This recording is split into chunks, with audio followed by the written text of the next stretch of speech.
রাসূল করিম সাল্লাল্লাহু আলাইহি ওয়াসাল্লাম বলেন, যখন একজন নেককার বান্দাকে কবরে রাখা হয়, ফেরেশতাদের জবাব যখন সে সঠিক দেয়, মার রব্বুকা, বলে সে রব্বি আল্লাহ, আমার রব ছিল আল্লাহ।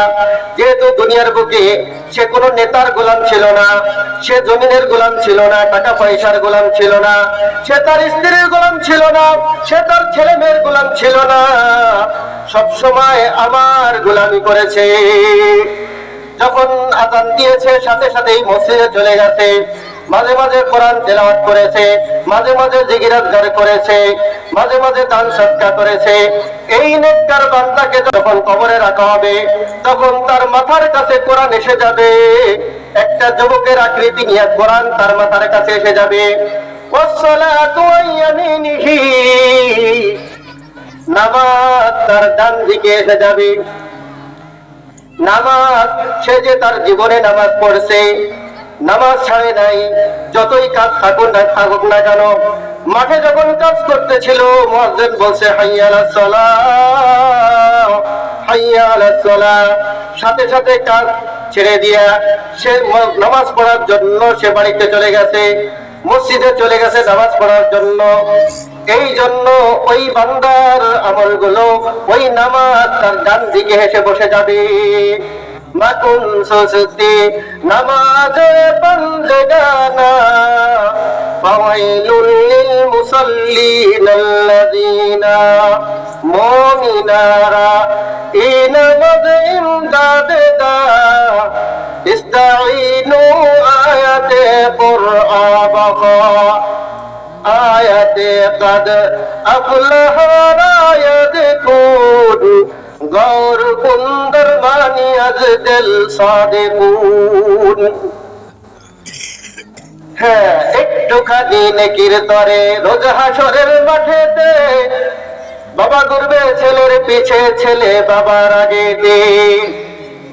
একটুখানি নেকির তরে রোজ হাসরের মাঠেতে, বাবা ঘুরবে ছেলের পিছে, ছেলে বাবার আগে দে। আহাতেমন কঠিন দিনেতে, আহাতেমন কঠিন দিনেতে নামাজ তোমায় ভুলবে না, আহাতেমন কঠিন দিনেতে নামাজ তোমায় ভুলবে না। ঠিক মতো পড়িলে নামাজ, ঠিক মতো পড়িলে নামাজ, জান্নাত তোমার ঠিকানা। কি বলেন, ঠিক কিনা? হ্যাঁ, নামাজ, এই নামাজ আপনার ডান দিকে এসে বসে যাবে, ফেরেশতাকে, আযাবের ফেরেশতাকে আসতে দেবে না। রোজা বাম দিকে এসে বসে যাবে, রোজা ওই আযাবের ফেরেশতা আসতে দেবে না। আপনার জিকির আজকার, আপনার কোরআন তেলাওয়াত, আপনার দান সদকা, আপনার বিভিন্ন আমল, এই সমস্ত নেক আমল আপনার পায়ের কাছে এসে যাবে। আযাবের ফেরেশতা আসতে দেবে না, আযাবের ফেরেশতা আপনার কাছে আসতে দেবে না। ফেরেশতা বলবে, তোমরা কতদিন এই মুর্দারের কাছে থাকবা, এই বান্দার কাছে তোমরা কতদিন থাকবা? ওই কোরআন বলবে, রোজা বলবে, ওই নামাজ বলবে, সমস্ত আমল বলবে, যতক্ষণ পর্যন্ত এই বান্দাকে আমরা জান্নাতে না পৌঁছাবো, ততক্ষণ পর্যন্ত আমরা এই বান্দার সাথে থাকবো। বলেন সুবহানাল্লাহ। আমল করার দরকার কি দরকার না, কি বলেন? আমরা সবাই তো জাহান্নামের আসামি হয়ে গেছি। আমাদের মধ্যে কেউ আছে সুদখোর, সুদের কারণে জাহান্নামের আগুনের অধিকার হয়ে গেছে, জাহান্নামের আগুনের আসামি হয়ে গেছি। কেউ আছে ঘুষখোর, কেউ আছে জিনাখোর, কেউ আছে মিথ্যাবাদী, আবার কেউ আছে চুরি করে, কেউ আছে ডাকাতি করে। এমন গুনাহ আমাদের সমাজে আছে না নাই? আছে না নাই? প্রত্যেকটা মানুষই আমরা জাহান্নামের আসামি হয়ে আছি। একটু চিন্তা করে দেখেন, একটু চিন্তা করেন, কোন জায়গায় যদি আগুন লেগে যায়, ওই আগুনের মধ্যে যদি আমি আপনি পড়ে যাই, ওই আগুনের মধ্যে এমন অবস্থা, কোন সাইড নাই, কোন পথ নাই, কোন রাস্তা নাই বের হওয়ার, এমন শক্তিও নাই যেই শক্তি দিয়ে আমি বের হব। এহেন মুহূর্তে যদি কোনো বান্দা আমাকে আপনাকে ওই আগুনের মধ্যে থেকে ধরে কোলে করে যদি বাইর করে নিয়ে আসে, আবার বাইর করে আনেই ছাড়ে না, ওই বাইর করে আনার পর যেই জায়গাটা ক্ষত হয়ে গেছে, পুড়ে গেছে, ওই জায়গাগুলোকে যদি আস্তে আস্তে মলম লাগাইয়া দেয়, বলেন তো এই লোকটা আপনার জন্য কেমন? এই লোকটা আপনার কত উপকার করলো? এই লোকটা আপনাকে কত ভালোবাসে? এই লোকটা আপনাকে কত মহব্বত করে? আমি বলতে চাইছি চাচ্ছি না ভাইরা আমার, বন্ধুরা আমার, আমার রসুলপুরের হযরতজি, আমার রসুলপুরের হযরতওয়ালা, তিনি রাত্রে ঘুমান, তিনি রাত্রে আরাম করে ঘুমাইতে পারেন না। এইখানে মাহফিল করে সামান্য ঘুমানোর পরে আবার তাহাজ্জুদের সময় ওঠে। তাহাজ্জুদের সময় উঠিয়া তার সমস্ত রুহানি বান্দাদের জন্য দোয়া করে, ও আল্লাহ, আমার রুহানি বান্দারা ঠিক মতো নামাজ পড়তে পারে না, ও আল্লাহ, আমার রুহানি বান্দারা তাদের আমলগুলো শুদ্ধ হয় না, ও আল্লাহ, আমার রুহানি বান্দাগুলোকে মাফ করিয়া দাও। রসুলপুরের হযরতজি এইরকম গুনাহগার বান্দাগুলোকে, যারা জাহান্নামের আসামি হয়ে গেছে, তিনি বাড়ি বৈশা না থাইকা কখনো ফুটিয়া, কখনো ফরিদপুর, কখনো নগরকান্দা, কখনো চিটাগাং, কখনো আবার সিলেট, কখনো আবার মাদারীপুর, কখনো কক্সবাজার, এরকম বিভিন্ন স্থানে তার রুহানি বান্দাদের, রুহানি সন্তানদেরকে ওই জাহান্নামের আসামি থেকে বাঁচানোর জন্য, ওই জাহান্নামের আসামি থেকে বাঁচানোর জন্য, ওই গুনাহগার বান্দাগুলোকে জান্নাতের পথ দেখানোর জন্য, ওই গুনাহগার বান্দাগুলোকে জান্নাতের পথে উঠাই দেওয়ার জন্য আমার হযরত এরকম প্রত্যেকটা রাত্রে মেহনত করেন। বলেন ঠিক কিনা?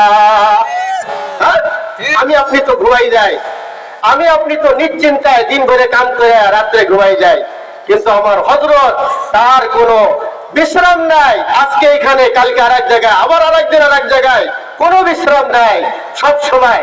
শুধু তাই, খালি কি আগুনের থেকে উঠাইলো না, মাঝে মধ্যে আবার বছরে 2টা মাহফিলের ব্যবস্থা করেছেন।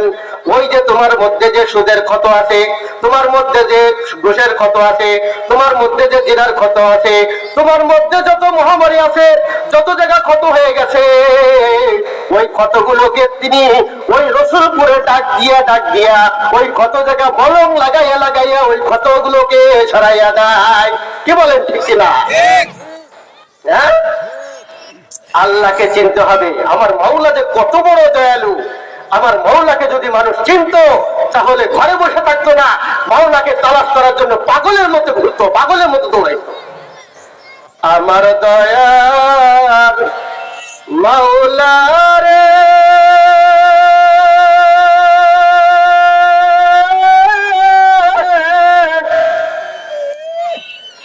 আমার মায়ার মাবুদ রে, কোথায় গেলে পাইব তোমার ঠিকানা? তোমাকে বুঝি আমি পাইলাম না।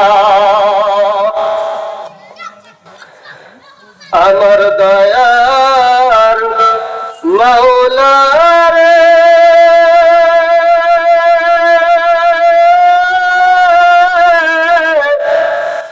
আমার মায়ের মাবুদ রে, কোথায় গেলে পাইব তোমার ঠিকানা? তোমাকে বুঝি আমি পাইলাম না। তোমাকে এবার ছিলাতে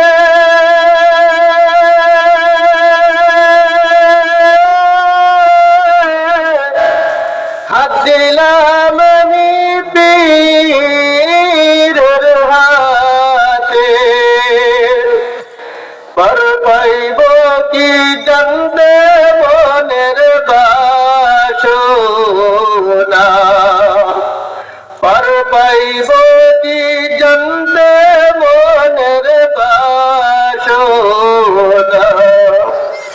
আমার দয়ার মাওলা রে,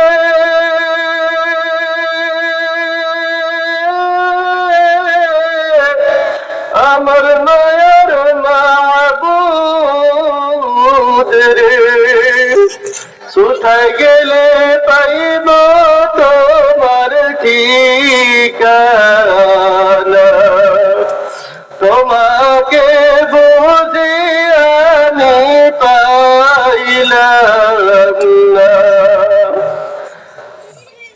আল্লাহ তাআলা আমাদের সকলকে এই ক্ষণস্থায়ী দুনিয়ায় থেকে আল্লাহ তাআলার প্রকৃত আশিক মাহবুব বান্দা হয়ে, হ্যাঁ আল্লাহ তাআলার আশিক হয়ে দুনিয়া থেকে যাওয়ার তৌফিক দান করেন। আমিন ওয়া আখির দাওয়ানা আলহামদুলিল্লাহি রাব্বিল আলামিন।